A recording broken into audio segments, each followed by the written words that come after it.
মায়ের দুটি ছেলে, একজন প্রবাসী, অন্যজন সে গ্রামের নেতা বড়ই সাহসী।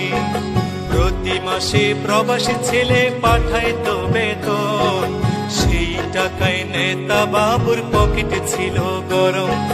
নিজের নামে কিনলো জমি, করলো দালান ঘর, দিন বদলে মা ভাইকে করে দিল পর।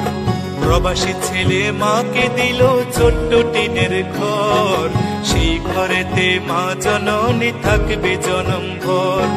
প্রবাসী ছেলে মাকে দিল ছোট্ট টিনের ঘর, সেই ঘরে মা জননী থাকবে জনম ভর।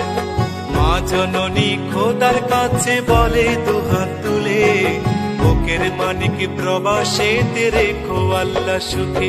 একজন প্রবাসী বড় মিথ্যেবাদী, ওরা শত কষ্টে বলে ভালো আছি। কিছু প্রবাসীর কিছু আপনজন, ওদের স্মরণ মনে আঘাত করে বেশি।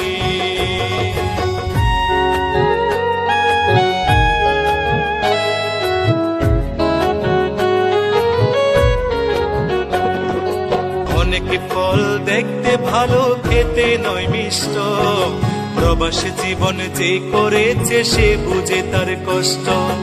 অসুখ হলেও কর্মজীবন চলে অবিরত, হালাল টাকা কামাই তবু হারাম নয় এক সুতো।